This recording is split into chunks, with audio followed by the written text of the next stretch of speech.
CBI की team Satyendra Jain के घर पर पहुंची है, जहां पर उनकी पत्नी से पूछताछ कर रही है। तो वहीं हम आए हैं कपिल मिश्रा जी के पास पूछते हैं, क्योंकि इन्होंने भी शिकायत करी थी सीबीआई के अंदर कि किस तरीके के पीडब्ल्यूडी के अंदर घोटाले हुए हैं। कपिल जी, आपने भी शिकायत करी थी सीबीआई के अंदर कि पीडब्ल्यूडी जब मंत्रालय जो सत्येंद्र जैन के पास है उसके अंदर बहुत सारे घोटाले, क्या कुछ था? और आज सीबीआई की टीम पहुंची हुई है उनकी पत्नी से पूछताछ करने के लिए। हवाला का मामला है ये, मनी लॉन्ड्रिंग का। इसके बारे में भी मैंने पहले दिन ही बोला था कि ये ब्लैक मनी और हवाला मनी का चंदा पार्टी के अंदर लाया जा रहा है। 56 फर्जी कंपनियां सत्येंद्र जैन और उनकी पत्नी ने बना रखी हैं। 3 कोलकाता के ऑपरेटर हैं जिनके माध्यम से ये काले धन को सफ़ेद किया जा रहा था। 200 बीघा की ज़मीन दिल्ली के अंदर इन्होंने खरीदी है। ये पूरा का पूरा केस है जिसमें आज इनकी पत्नी से पूछताछ हो रही है। सत्येंद्र जैन और उनकी पत्नी, आप ये मान लो बंटी और बबली की जोड़ी है। केवल और केवल फ्रॉड का काम किया है। आज खुल गया है, सीबीआई पहुंच चुकी है। और केजरीवाल का भी आज सीबीआई सत्येंद्र जैन के घर में है, आने वाले टाइम में केजरीवाल के घर भी पहुंचेगी।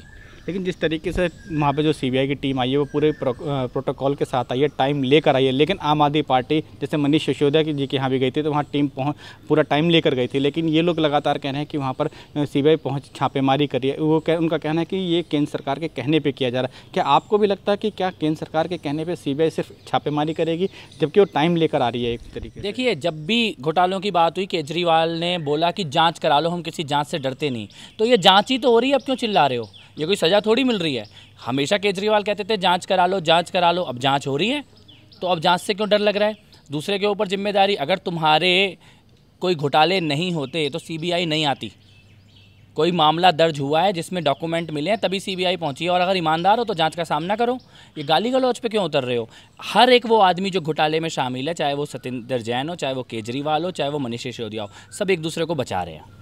लेकिन जो आप भी डॉक्यूमेंट्स देखा है, तो जब आप अनशन पर बैठे थे तो यहाँ से आप कुछ डॉक्यूमेंट्स सीबीआई को देखा है। क्या वो डॉक्यूमेंट्स इन्हीं से रिलेटेड थे जो आपने दिए थे? इनकी वाइफ से रिलेटेड थे, सत्येंद्र जैन से रिलेटेड थे, या फिर कुछ और थे? बिल्कुल रिलेटेड डॉक्यूमेंट दिए हैं, हवाला के डॉक्यूमेंट दिए हैं, कंपनियों के नाम दिए हैं, कौन कौन से ऑपरेटर हैं उनके डिटेल दिए हैं। और अब शिकंजा कस चुका है। ये बार बार बोलते थे ना, देखो कुछ नहीं हो रहा, देखो कुछ नहीं हो रहा। 1 महीने के अंदर जो कार्रवाई हुई है वो हिंदुस्तान के इतिहास में कभी नहीं हुई है। और खेल ख़त्म है केजरीवाल का। तो आपको क्या लगता है कि जिस तरीके से अब सत्येंद्र जैन अपना बचाव कर रहे हैं, ये कह के कि जो सीबीआई की टीम है उस सिर्फ छापेमारी कर रही है और जो हमने कुछ ऐसा गलत काम नहीं किया, ना ही कोई ऐसे उनके पास कोई ऐसे सबूत मिले, आपको क्या लगता है कि क्या जो सबूत हैं वो सीबीआई के पास हैं जिससे जो अब सत्येंद्र जैन के खिलाफ बनते जा रहे हैं? सारे सबूत हैं। हवाला ऑपरेटर के बयान दर्ज हो चुके हैं, उनके सबूत मिल चुके हैं, ज़मीन के पेपर मिल चुके हैं, फर्जी कंपनियों के डिटेल मिल चुके हैं, सारे एड्रेस मिल चुके हैं जहाँ पे हुआ, कितने कैश का लेन देन हुआ वो मिल चुका है। सब कुछ है सीबीआई के पास। और ये बात सत्येंद्र जैन को भी मालूम है और केजरीवाल को भी। और उनको अब ये इसीलिए हवा क्रिएट कर रहे हैं कि केंद्र सरकार करा रही है, बीजेपी करा रही है। बीजेपी क्यों कराएगी? इनकी पंजाब में पूर्ण बहुमत की सरकार बन गई है, गोवा में इनका बहुमत परीक्षण हो रहा है, नगर निगम में सारी दिल्ली केजरीवाल ने जीती है। इतना बड़ा जनाधार आ गया है कि बीजेपी इनके ऊपर सीबीआई भेज देगी। ऐसा कारण क्या है जो बीजेपी भेजेगी सीबीआई? केवल और केवल अपने अपराध को छुपाने की कोशिश है। एक पार्टी के तौर पर वैसे भी जनाधार खत्म है, इतना बड़ा कोई जनाधार नहीं है देश में अरविंद केजरीवाल का कि उनके पीछे सीबीआई लगाई जाएगी। तो अब आपको क्या लगता है कि क्या सीबीआई अब बहुत जल्दी इन पर शिकंजा कर सलाखों के पीछे ले जाएगी, या फिर अभी और कुछ वक्त लगेगा इनको सलाखों के पीछे जाने के लिए? जेल जाना निश्चित है, निश्चित। केजरीवाल का जेल जाना निश्चित है और सत्येंद्र जैन का जेल जाना निश्चित है।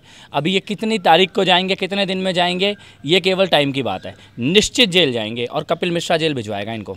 आपने कहा कि आप अरविंद केजरीवाल सत्येंद्र जैन को जेल भेजाएंगे, लेकिन जो अरविंद केजरीवाल थे ये जब सत्ता में नहीं आए थे उससे पहले कहते थे कि ये कलमाड़ी को जेल भेजेंगे, शीला दीक्षित जो दिल्ली की मुख्यमंत्री थी उनको जेल भेजेंगे। अब लग रहा है कि ये खुद ही जेल जाने की तैयारी में। तो आपको क्या लगता है कि जो दूसरों को जेल भेजने आए थे अब वो अपना बचाव कर रहे हैं जेल जाने से? आप बताओ, ये कभी सीबीआई में गए कलमाड़ी के खिलाफ, शीला दीक्षित के खिलाफ? एसीबी में गए, एक भी मुकदमा दर्ज कराया? एक में भी गवाह बन के खड़े हुए? मैं हर मामले में खड़ा हो रहा हूँ गवाह बन के, खुद जाके मुकदमे दर्ज करा रहा हूँ, केस दर्ज करा रहा हूँ, क्योंकि मेरे पास सबूत हैं। इनके पास थे जुमले, इनके पास किसी का कोई सबूत नहीं था, केवल जुमलों की राजनीति कर रहे थे। जो सबूत सामने आ रहे हैं उसमें ये बात तो निश्चित है कि इस देश में सबसे ज़्यादा भ्रष्टाचारी अगर कोई सरकार चली है जिसमें हवाला और काले धन का काम हुआ है, वो अरविंद केजरीवाल की सरकार चली है। आज 15 FIR दर्ज हैं केजरीवाल के खिलाफ। लालू का भी रिकॉर्ड तोड़ दिया इन्होंने। ये थे कपिल मिश्रा जी, जिनका कहना था कि जो राजनीति बदलने आए थे अब वो राजनीति तो नहीं बदल पाए, लेकिन अब वो खुद ही भ्रष्टाचार में लिप्त हो गए हैं। कैमरामैन शूरवी के साथ अनिल कुमार सिंह, टोटल न्यूज़, दिल्ली।